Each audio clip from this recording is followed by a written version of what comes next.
রিজিক সম্পর্কে আমাদের ধারণা খুবই সংকীর্ণ, খুবই অল্প, একেবারে সীমিত।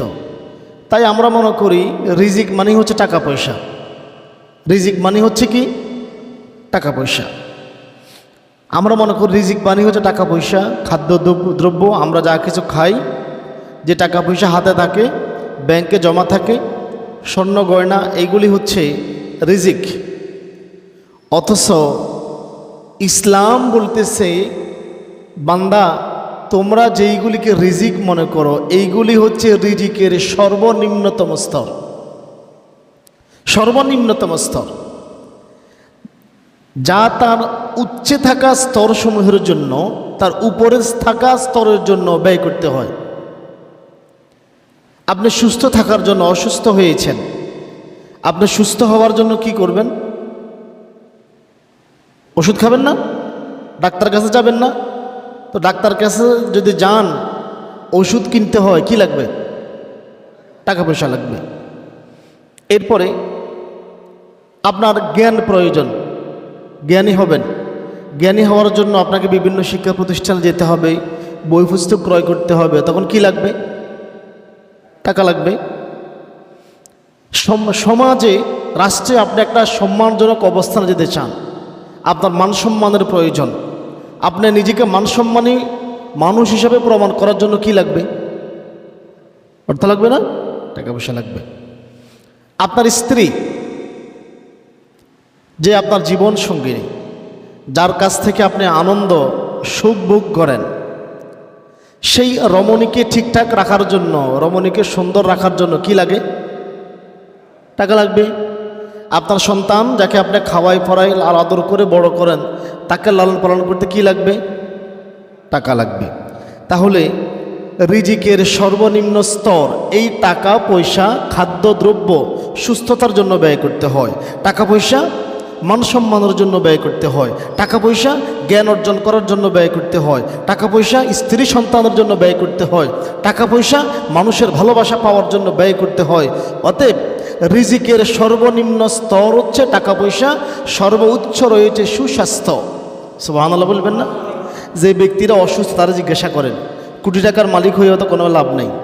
এই জন্য রিজিকের উপরে থাকা স্তর হচ্ছে সুস্থতা, জ্ঞান, মান সম্মান, আপনার স্ত্রী সন্তান, মানুষের ভালোবাসা, এইগুলি হচ্ছে রিজিকের উপরের স্তর।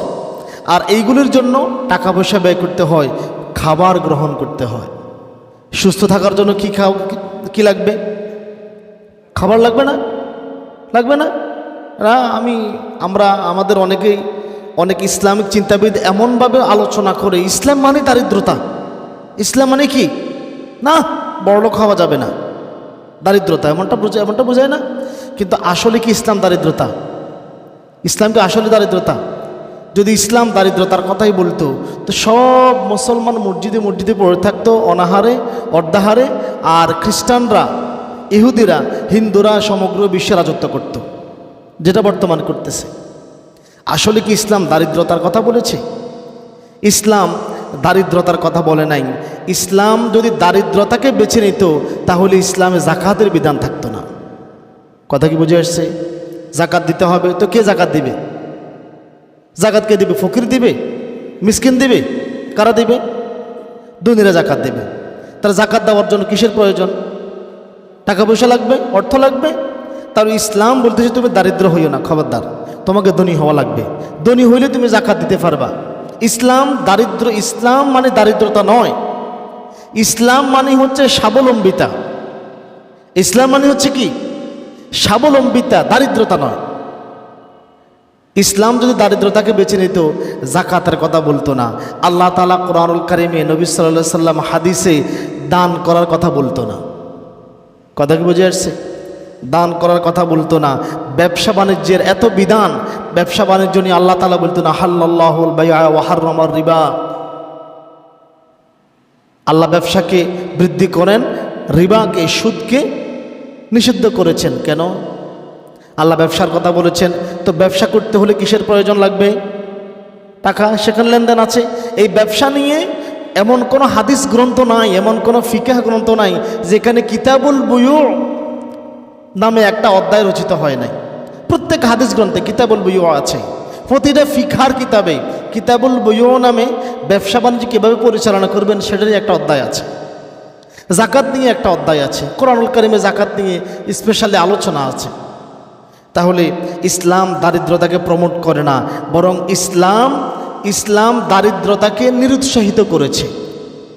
দারিদ্রতাকে নিরুৎসাহিত করেছে। আল্লাহ তাআলাও বলতেছেন, বান্দা তুমি দুনিয়ার কল্যাণের জন্য আমার কাছে দোয়া করো। কার কাছে? আল্লাহ নিজেই শিখাই দিচ্ছেন। তুমি তো জানবা না কীভাবে দোয়া করতে হয়, আল্লাহ নিজেই শিখাই দিচ্ছেন। যে এই দোয়াকে দোয়ার মা বলা হয়, দোয়ার কি বলা হয়? উম্মত দোয়া বলা হয়। আল্লাহ নবী নামাজের সিজদায় গিয়ে এই দোয়া পড়তেন। আল্লাহ নবী নামাজের যখন আখিরি বৈঠকে বসতেন এই দোয়া পড়তেন। আল্লাহ নবী হজ্জে গেলে, কাবার রুকুনে ইয়েমেনিতে গেলে আল্লাহ নবী এই দোয়াটা পড়তেন। কোরআনুল কারীম সূরা বাকারা আয়াত নং 201 আল্লাহ তাআলা দোয়া শিখিয়ে দিচ্ছেন। বান্দা তুমি বলো, ومنهم من يقول ربنا آتنا في الدنيا حسنة وفي الآخرة حسنة وقنا عذاب النار। সবাই পারেন না এটা? বলেন তো আমার সাথে, ربنا آتنا في الدنيا حسنة وفي الآخرة حسنة وقنا عذاب النار। আল্লাহ তাআলা দোয়া শিখে দিচ্ছেন।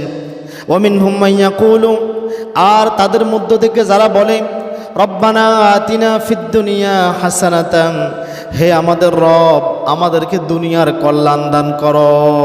আল্লাহু আকবার। দুনিয়ার কল্যাণ বলতে সব কল্যাণ, সব কল্যাণ, যত কল্যাণ আছে সব কল্যাণ, যত কল্যাণ, যত কথা আপনি বলতে পারেন না। অন্তরে অনেক কথা অন্তরে জমা থাকে, বলা যায় না। আসলে কীভাবে বলবো আল্লাহর কাছে সেটা পাই না। আল্লাহ বলতেছে এটা বলো, এটার ভিতরে সব কথা আছে। এটার ভিতরে কি আছে? সব আছে। দুনিয়ার কল্যাণ, যত কল্যাণ দুনিয়াতে হয়, টাকা পয়সার কল্যাণ, সন্তানের কল্যাণ, স্ত্রীর কল্যাণ, সহায় সম্পদের কল্যাণ, সুস্বাস্থ্যের কল্যাণ, যত কল্যাণ আছে এই দোয়ার ভিতরে রব্বানা আতিনা ফিদ দুনিয়া হাসানা, দুনিয়ার কল্যাণ দান করো। দুনিয়ার যত কল্যাণ আছে এই কথার ভিতরে সব কল্যাণ আছে। আল্লাহু আকবার। আল্লাহ শিখে দিচ্ছে, বান্দা তুমি তো বলতে পারবা না, হয়তো মনের কথা সব কথা খুলে বলতে পারবা না, আমি শিখাই দিচ্ছি রব্বানা আতিনা ফিদ দুনিয়া হাসানা, হে আমার রব আমাকে দুনিয়ার কল্যাণ দান করো। আল্লাহু আকবার। কিসের কল্যাণ? আমাকে দুনিয়ার কল্যাণ দান করো। অতঃপর আল্লাহ তাআলা আবার বলতেছেন, বান্দা শুধু দুনিয়ার জন্য প্রার্থনা করো না, ওয়া ফিল আখিরাতি হাসানা, এবং আমাকে পরকালের কল্যাণও দান করো।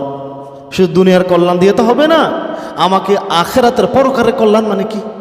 আল্লাহ পরকালের কল্যাণ মানে হচ্ছে আমি যখন যাব আমাকে ঈমান নিয়ে যাওয়ার তৌফিক দাও। পরকালের কল্যাণ মানে কি?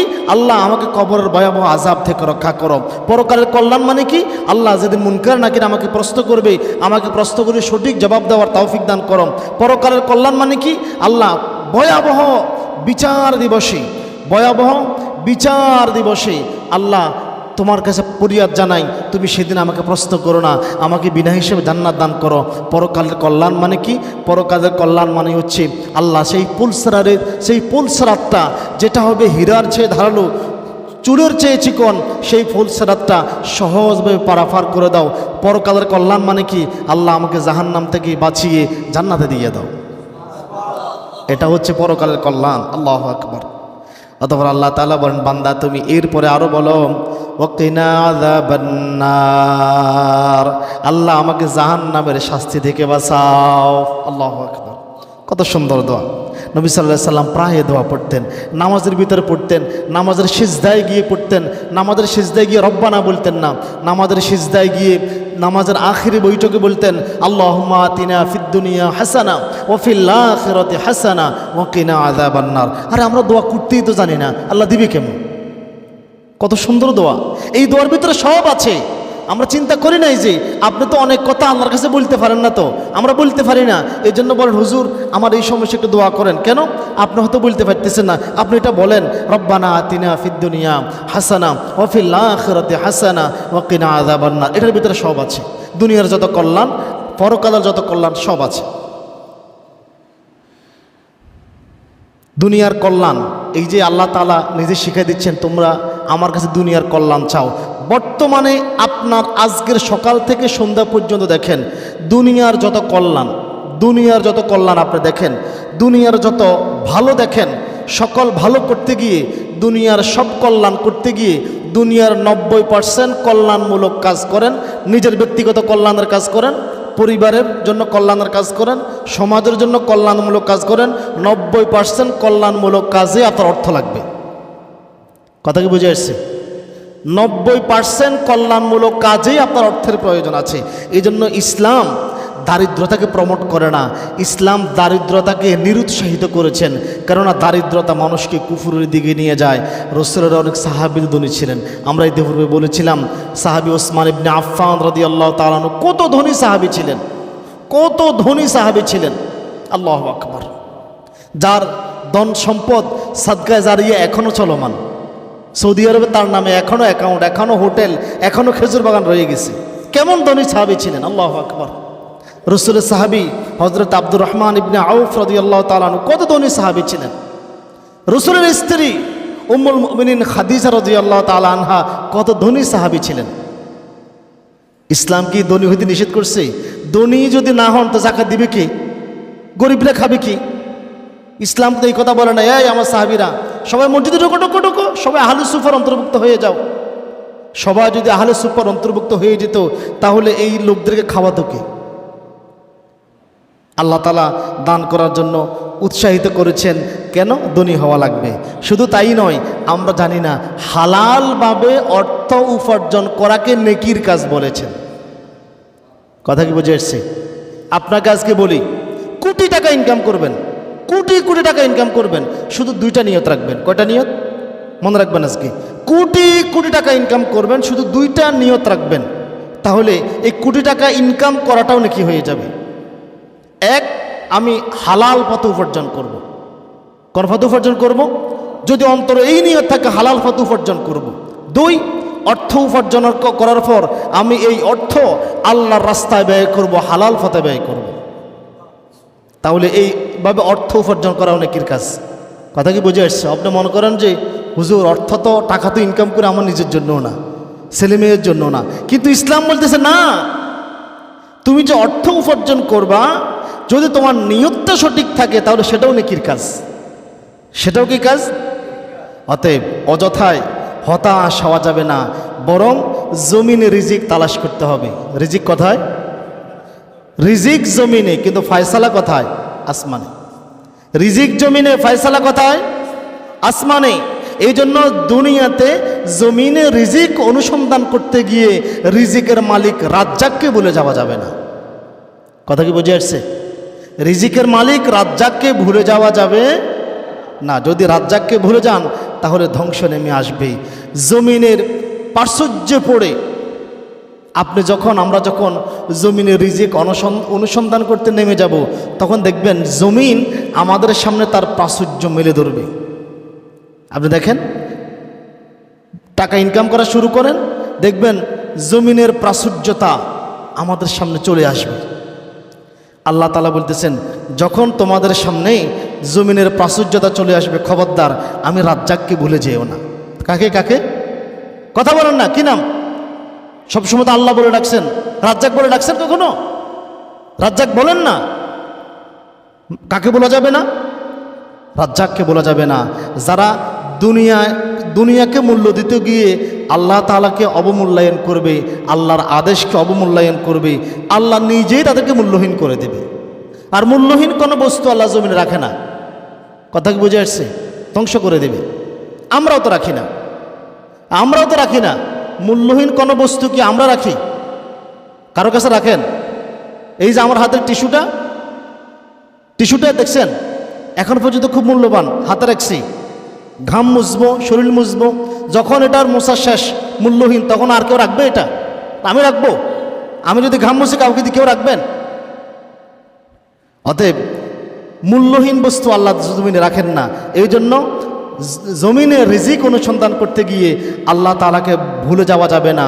এই জন্য আল্লাহ নবী সাল্লাল্লাহু আলাইহি সাল্লাম বলেছেন, হাদিসে সাবধান করে দিয়েছেন। হযরতে আমর ইবনে আউফ রাদিয়াল্লাহু তাআলা আনহু বলেন, قال رسول الله صلى الله عليه وسلم ফাওয়াল্লাহি আল্লাহর কসম করে বলতেছি, লাল ফাকরু আকশা আলাইকুম, তোমরা গরিব হয়ে যাবে আমি এটাকে ভয় করি না। আল্লাহ নবী বলতেছেন তোমরা দারিদ্র হয়ে যাবা, তোমরা দরিদ্র হয়ে যাবা, তোমরা গরিব হয়ে যাবা, ফকির হয়ে যাবা, আমি এটা ভয় করি না, আমি এটা ভয় করি না। তা আল্লাহ নবী কী ভয় করেন? ওয়ালাকিন আকশা আলাইকুম, বরং আমি ভয় করি আনতুবসাতা আলাইকুমুদ দুনিয়া, তোমাদের সামনে দুনিয়াকে তুলে ধরা হবে। আল্লাহু আকবার। তোমাদের সামনে দুনিয়ার সম্পদ তুলে ধরা হবে, তোমাদের সামনে দুনিয়ার স্বর্ণ তুলে ধরা হবে, তোমাদের সামনে দুনিয়ার রূপ্য তুলে ধরা হবে, তোমাদের সামনে দুনিয়ার তেল তুলে ধরা হবে, তোমাদের সামনে দুনিয়ার প্রাচুর্য গ্যাস তুলে ধরা হবে, তোমাদের সামনে দুনিয়ার বিশাল বিশাল অট্টালিকা ইমারত তুলে ধরা হবে। আমি ভয় করি না তোমরা দরিদ্র হয়ে যাবে, আমি ভয় করি এটা তোমাদের সামনে দুনিয়াকে নিক্ষেপ করা হবে, দুনিয়া তোমাদের সামনে প্রসারিত হবে, দুনিয়ার সম্পদ তোমাদের সামনে উন্মোচিত হয়ে যাবে। যেভাবে কামা, এরপর আল্লাহ নবী সাল্লাল্লাহু আলাইহি ওয়াসাল্লাম বলেন কামা বুসিতাত আলা মান কানা ক্বাবলাকুম, যেইভাবে তোমাদের পূর্ববর্তী জাতিদের সামনে দুনিয়াকে তুলে ধরা হয়েছিল, তারা দুনিয়া নিয়ে প্রতিযোগিতা করেছিল। দেখো না মিশরের পিরামিড, আজও পিরামিড রহস্যময় রহস্য। এখনও বিজ্ঞানীরা চিন্তা করে কত হাজার বছর আগে এই পিরামিড কেমনে নির্মাণ করলো, তারাও দুনিয়া নিয়ে প্রতিযোগিতা করেছিল, আল্লাহ তাআলা তাদেরকে ধ্বংস করে দিয়েছেন। আল্লাহ নবী সাল্লাল্লাহু আলাইহি সাল্লাম বলেন আমি ভয় করি না তোমরা দরিদ্র হয়ে যাবে, আমি এটাই ভয় করি তোমাদের সামনে দুনিয়াকে তুলে ধরা হবে যেমনি করে তোমাদের পূর্ববর্তীদের সামনে তুলে ধরা হয়েছিল। তোমাদের সামনে স্বর্ণ, তেল, গ্যাস, খনিজ সম্পদ, কয়লা, আরও কত সম্পদ। তোমরা যেই একখানি জমিতে তোমরা একটা সময় 5 মণ 10 মণ ফসল উৎপাদন করতে পারতা না, ধান পাইতা না, আজকে সেই একখানি জমিনে তোমরা দেখবা 100 মণ 90 মণ 80 মণ ধান উৎপাদন হবে। তোমাদের সামনে জমিনকে, তোমাদের সামনে এই দুনিয়ার প্রাচুর্যতা এইভাবে তোমাদের সামনে নিক্ষেপ করা হবে। অতঃপর আল্লাহ নবী সাল্লাল্লাহু আলাইহি সাল্লাম বলেন ফাতানাফাসুহা, তোমরা দুনিয়া অর্জন করার জন্য প্রতিযোগিতা করবা। কে কত কোটি টাকার মালিক হওয়া যায়, কে কত সম্পত্তির মালিক হওয়া যায়, কে কতটা ইমারতের মালিক হওয়া যায়, কে কতটা কারখানার মালিক হওয়া যায়, কে কতটা বাড়ির মালিক হওয়া যায়, তোমরা এইগুলো নিয়ে প্রতিযোগিতা করবে। কামা তানাফাসুহা, যেমনি করে তোমাদের পূর্ববর্তীরা প্রতিযোগিতা করেছিল, যেমনি করে তোমাদের পূর্ববর্তীরা প্রতিযোগিতা করেছিল। অতঃপর আল্লাহ তাআলা বলেন ওয়াতুল হিকুকুম, অতঃপর তোমরা ধ্বংস হয়ে যাবে, অতঃপর তোমরা এই দুনিয়ার প্রাচুর্যতা এটা নিয়ে প্রতিযোগিতা করতে করতে তোমরা একটা পর্যায়ে ধ্বংস হয়ে যাবে। কামা আহলাকাতহুম, যেমনি করে তোমাদের পূর্ববর্তীরা ধ্বংস হয়ে গেছে। পূর্বে দেখেন না রোমান সাম্রাজ্য আছে, এখন ধ্বংস হয়ে গেছে না? মিশরের ফারাও সাম্রাজ্য আছে এখন, ইরানের পারস্য সাম্রাজ্য আছে এখন, কোথায়? ইরাক কেন্দ্রিক কতগুলি সভ্যতা গড়ে উঠেছিল, দুনিয়ার প্রাচুর্যতা যখন লিপ্ত হয়েছে আল্লাহ তাআলা তাদেরকে ধ্বংস করে দিয়েছেন। এই জন্য হালাল পন্থায় দুনিয়া অর্জন করা নেকির কাজ। কিন্তু সমস্যা হলো দুনিয়ার জন্য, দুনিয়ার প্রাচুর্যতায়, প্রতিযোগিতায়, দুনিয়ার নেশায় পড়ে দিন বিক্রি করা বৈধ নয়। কি বিক্রি করা বৈধ নয়? দিন বিক্রি করা বৈধ নয়। দুনিয়ার প্রাচুর্যতায়, দুনিয়ার নেশায় পড়ে হালাল হারাম বিবেচনা না করা বৈধ নয়। দুনিয়ায় নেশায় পড়ে নিজের ভাইয়ের উপরে জুলুম করা, দুনিয়ার নেশায় মত্ত হয়ে নিজের ভাইকে হত্যা করা কখনোই বৈধ নয়। দুনিয়ার নেশায় পড়ে রাষ্ট্রের সম্পদ আত্মসাৎ করা বৈধ নয়। দুনিয়ার নেশায় প্রতিযোগিতা করা বৈধ নয়। ইসলাম এটাকে নিষেধ করেছেন, কারণ আপনার রিজিকের এক লোকমার অতিরিক্ত একটা লোকমাও আপনি ভক্ষণ করতে পারবেন না। বিশ্বাস করেন, আপনার রিজিকে যা কিছু বাজেট আছে তার অতিরিক্ত একটা লোকমাও আপনি ভক্ষণ করতে পারবেন না। ওয়াল্লাহি, আল্লাহর কসম, বিশ্বাস করেন। এমন অনেক মানুষ আছে খাবার খেতে বসেছে, অর্ধেক প্লেট খাবার খেয়েছে, অর্ধেক রুটি খাবার খেয়েছে, এমন তা অবস্থায় মৃত্যুবরণ করেছে, কারণ বাকি অংশ তার রিজিকে ছিল না। আপনার রিজিকের বাহিরে একটা লোকমাও আপনি ভক্ষণ করতে পারবেন না। অতএব আজকে সারা মুসলিম বিশ্বের দিকে তাকান, ইহুদি খ্রিস্টান হিন্দুদের কথা বাদ দিলাম, সারা মুসলিম বিশ্বে ক্ষুধার যন্ত্রণায় যত মুসলমান মারা যাচ্ছে তার চেয়ে অধিক পরিমাণ বেশি মারা যাচ্ছে মুসলমানদের হাতে, মুসলমান ভাইয়ের হাতে ভাই নির্যাতনের শিকার হয়ে। গত 2 দিনে 14 গ্রাম আর লালমায় 2টা ঘটনা ঘটছে, আপনারা দেখছেন? ভাইয়ে ভাইয়ে 14 গ্রাম নাকি চিওড়ানা কথা জানি, এক ভাই তার এক ভাইকে মেরেই ফেলছে। শুনছেন আপনারা? এটা মিডিয়াতে আসছে, এক ভাই আরেক ভাইকে মেরে ফেলছে। লালমাই উপজেলায় 2 ভাই কোবাকবি করে 2 ভাই অসুস্থ। কথা কি বুঝে আসছে? আল্লাহ নবী তো এটাই বলেছেন, সাবধান হও, ইসলাম এটাই বলেছেন। আজকে দেখেন ক্ষুধার যন্ত্রণা যত মানুষ মারা যাচ্ছে, তার চেয়ে বেশি মানুষ মারা যাচ্ছে মানুষের হাতে সম্পদ, দুনিয়ার প্রতিযোগিতা করতে গিয়ে, সম্পদ অর্জন করতে গিয়ে, ক্ষমতার লিপ্সায়। এভাবে আমরা দুনিয়ার পূজা করতেছি, যেমনটি পূর্ববর্তীরা আমাদের পূর্ব ধ্বংস হয়ে গেছে। আজকে দেখেন বস্তুবাদী দুনিয়া আমাদেরকে তার দিকে আহ্বান করে, বস্তুবাদী দুনিয়া আমাদেরকে তার দিকে ডাকে, আরে আমার দিকে আয়, কি পরিমাণ কয়লা, কি পরিমাণ গ্যাস, কি পরিমাণ স্বর্ণ, কি পরিমাণ অকটেল ফ্যাক্টেল ডিজল আমি আমার ভিতরে বাজেট করে রেখেছি জানোস, আয় আমার দিকে আয়, কি পরিমাণ বাড়ি গাড়ি নারী, বস্তুবাদী দুনিয়া আমাদেরকে ডাকে, আয় আমার দিকে আয়। তাই দুনিয়া আমাদেরকে, আমরা মনে করি দুনিয়ায় আমাদের সব, অথচ দুনিয়া হলো পরীক্ষার হল, খেলতামাশা পর্যন্ত, খেলতামাশা পর্যন্ত। বাচ্চারা খেলার জন্য একটা মাঠ তৈরি করে না, মাঠ তৈরি করে না, খেলা শেষে এটা কি হয়ে যায়, থাকে ভেঙে চুরে শেষ না। আল্লাহ তাআলা বলতেছেন দুনিয়া তো খেলতামাশার বুঝতে মাত্র। কোরআনুল কারীম সূরা আনআম আয়াত নম্বর 32 আল্লাহ তাআলা বলেন, ওয়ামাল হায়াতুদ দুনিয়া ইল্লা লাইবুন ওয়া লাহওয়ুন, আর দুনিয়ার জীবন তো খেলতামাশা ছাড়া আর কিছুই নয়। দুনিয়ার জীবন কি? খেলতামাশা ছাড়া আর কিছুই নয়। খেলা শেষে যেমনি করে বাচ্চারা খেলাঘর ভেঙে ফেলে, দুনিয়ার এই খেলতামাশা, এই রঙ্গমঞ্চের যখন আয়ু শেষ তখন ধ্বংস হয়ে যাবে। কথা কি বুঝে আসছে? কিছু মাথায় নিয়েন, দুনিয়া রঙ্গমঞ্চ খেলতামাশার বস্তু মাত্র, কিছুই নয়। আল্লাহ তাআলা অতঃপর বলেন, ওয়ালাদ-দারুল আখিরাতু খায়রুল লিল্লাযিনা ইয়াত্তাকুন, এবং যারা তাকওয়া অবলম্বন করে তাদের জন্য আখিরাতের আবাসই হচ্ছে উত্তম। আপনার জন্য আখিরাতের নিবাসটাই উত্তম। দুনিয়া তো একটা খেলতামাশা, আপনি দেখেন না কেন, আপনার পিতা কত কিছুই তো করে দিয়ে গেছে, ভোগ তো কিছুই করতে পারে নাই। আপনার পিতা জীবনে যা উপার্জন করছে তার 10 ভাগের 1 ভাগে ভোগ করতে পারে নাই। আপনার জীবনটা আপনি ক্যালকুলেশন করেন, এই জীবনে যত টাকা ইনকাম করছেন তার 10 ভাগের 1 ভাগ নিজের জন্য ব্যয় করতে পারেন নাই, 9 ভাগে মানুষের জন্য করেছেন। ক্যালকুলেশন এখন বসে বসে হিসাব মিলান, হিসাবটা মিলান। সুতরাং দুনিয়া নামক খেলতামাশার বস্তু দ্বারাই আল্লাহ তাআলা আমাদেরকে পরীক্ষা করছেন। আর আল্লাহ ইচ্ছা করলে আমাদের সকলকে ধনী করতে পারতেন না? আল্লাহর রাজ্যে কি সমস্যা আছে নাকি?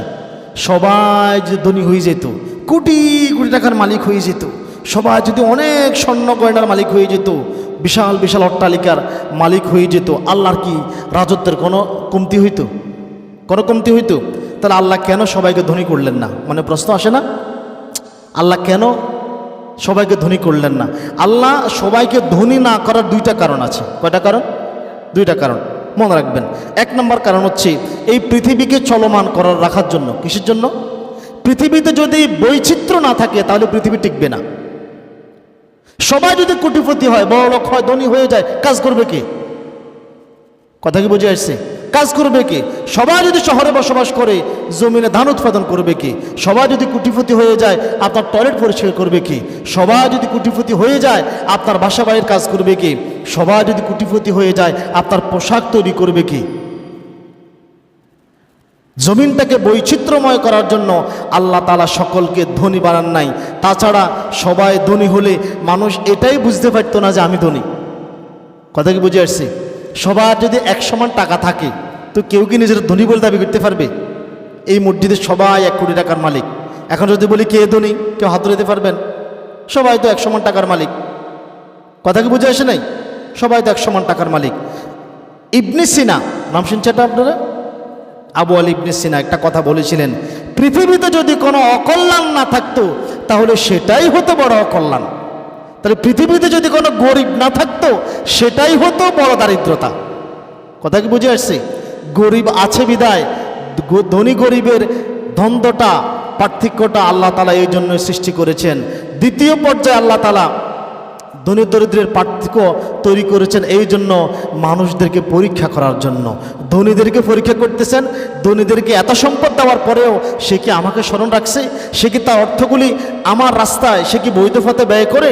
সে কি 10 তলা বিল্ডিংয়ের উপর থাকিও ফুটপাতে থাকা সেই দরিদ্র লোকটার কথা মনে করে? আল্লাহ তাআলা ধনী মানে আমাদের মধ্যে থেকে যারা ধনী হয়েছি তাদেরকে এভাবে আল্লাহ তাআলা পরীক্ষা করতেছেন। আমরা কি দারিদ্রদের কথা মনে রাখছি কিনা? আমরা যে ধনী হয়ে গেলাম, আল্লাহ তাআলা এভাবে পরীক্ষা করতেছেন। আবার গরিব বান্দাদেরকে পরীক্ষা করতেছেন, গরিব হওয়ার পরেও সে আল্লাহ শুকরিয়া আদায় করে কিনা, গরিব হওয়ার পরেও সে আল্লাহকে স্মরণ রাখে কিনা, তার সন্তুষ্টি প্রকাশ করে কিনা, বা ধনী হওয়ার জন্য কোনো অবৈধ পথ পন্থা অবলম্বন করে কিনা। কেননা আল্লাহ প্রত্যেকটা মানুষকে ভিন্ন ভিন্নভাবে পরীক্ষা করেন। আমরা হয়তো বুঝি না, আল্লাহ প্রত্যেকটা মানুষকে ভিন্ন ভিন্নভাবে পরীক্ষা করেন। মানুষ আজ ধনী তো কাল গরিব, আজ গরিব তো কাল ধনী, সময় লাগে না।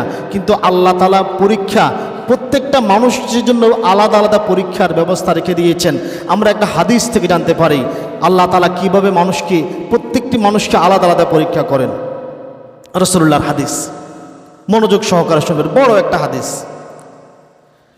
আবু হুরায়রা রাদিয়াল্লাহু তাআলা আনহু বলেন, রাসূল সাল্লাল্লাহু আলাইহি সাল্লাম বলেছেন, বনি ইসরাইলের 3 ব্যক্তি। কয় ব্যক্তি? কথা বলবেন, কয় ব্যক্তি? 3 ব্যক্তি। একজন হচ্ছে কুষ্ঠরোগী। কেমন? কুষ্ঠরোগী ছিলেন? একজন হচ্ছে কুষ্ঠরোগী, দ্বিতীয়জন হচ্ছে টাক মাথা বিশিষ্ট, টাকওয়ালা, 3 নাম্বার হচ্ছে অন্ধ। এই 3 ব্যক্তিকে আল্লাহ তাআলা পরীক্ষা করার জন্য একজন ফেরেশতা তাদের নিকট পাঠালেন। ফেরেশতা প্রথমে কুষ্ঠরোগীর কাছে গিয়ে তাকে বলল, তোমার সবচেয়ে প্রিয় বস্তু কোনটি বলো তো? সে বলল, আমার সবচেয়ে প্রিয় বস্তু হচ্ছে সুন্দর ত্বক এবং এই কুষ্ঠরোগ থেকে মুক্তি, যার কারণে মানুষ আমাকে ঘৃণা করে। ফেরেশতা তার গায়ের উপরে হাত বুলিয়ে দিলেন, সে কুষ্ঠরোগ থেকে সুস্থ হয়ে গেল।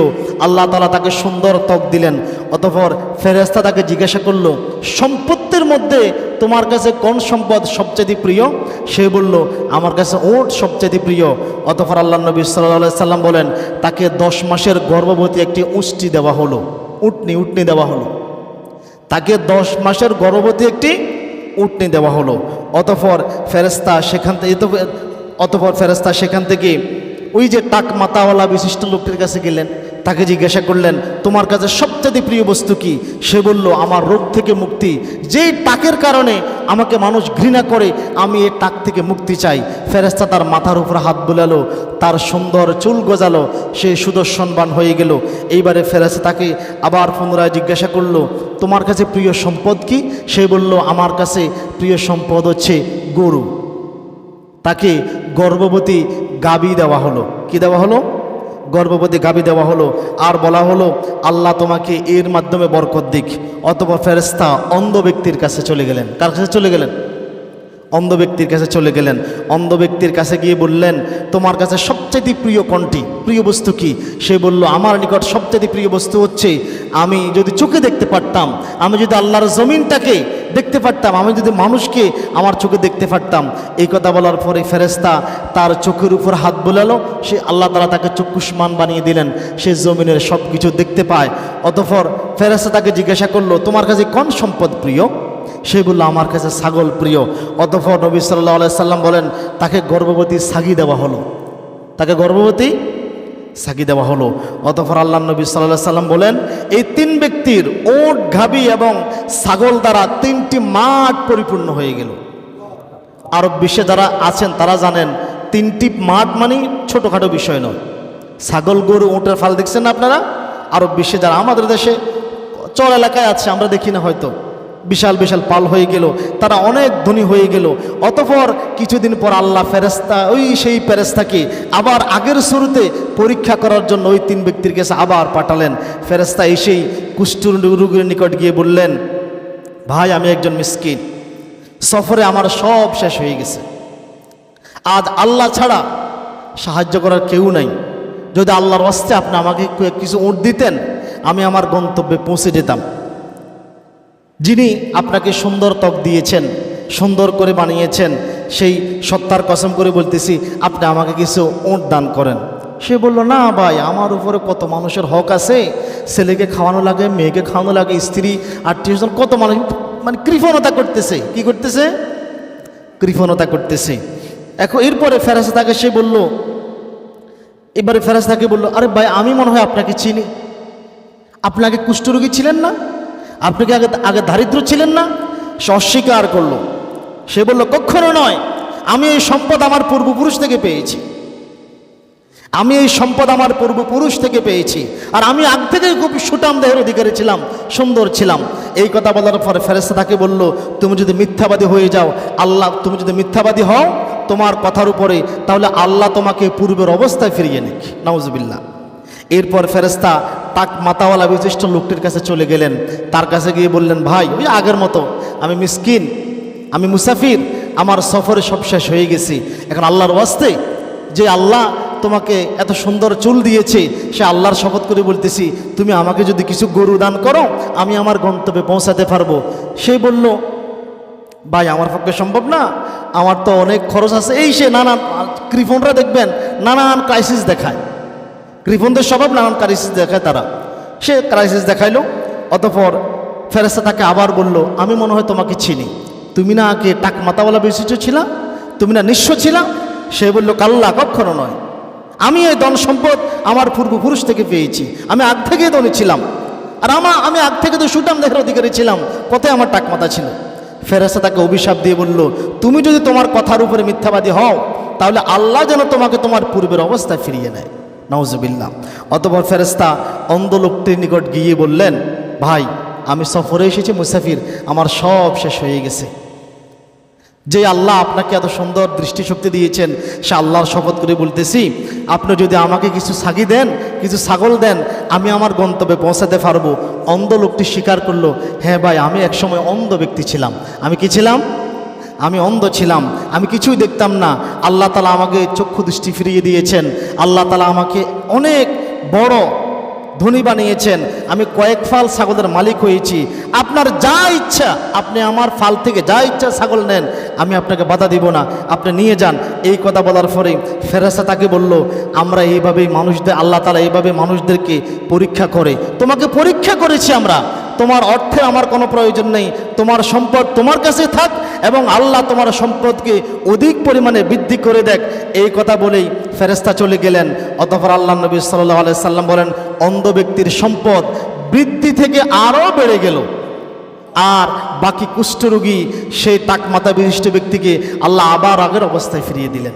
এইভাবে আল্লাহ প্রত্যেকটা মানুষকে আলাদা আলাদাভাবে পরীক্ষা করে। অতএব আল্লাহ তাআলা আমাদেরকে হালাল পথে উপার্জন করার, আমি আবার বলি, প্রবাসীরা অনেক আছে, তরুণ যুবকরা, তোমাদের এখন টাকা ইনকামের সময়, তোমাদেরকে বলি কোটি কোটি টাকা ইনকাম করবা, কোটি কোটি টাকা, 2-1 লক্ষ টাকা না, কোটি কোটি টাকা ইনকাম করবা, শত কোটি টাকা ইনকাম করবা। শুধু 2টা নিয়ত রাখবা। কয়টা নিয়ত? নিয়তের যে কি পাওয়ার, তোমার সব আমল নিয়তের উপর নির্ভর করে, ইন্নামাল আমালু বিন্নিয়ত। শুধু 2টা নিয়ত রাখবা। 1, আমি কোটি টাকা ইনকাম করবো হালাল পথে। কোন পথে? 2, আমি টাকা ইনকাম করার পরে আল্লাহর রাস্তায়, আল্লাহর সন্তুষ্টির জন্য ব্যয় করব। এই 2টা নিয়ত যদি থাকে, তোমার কোটি টাকা ইনকামটাও নাকি হয়ে যাবে। আল্লাহ তাআলা আমাদেরকে তৌফিক দান করুক। সকলে বলি আমিন। আসসালামু আলাইকুম ওয়া রাহমাতুল্লাহি তাআলা ওয়া বারাকাতুহু।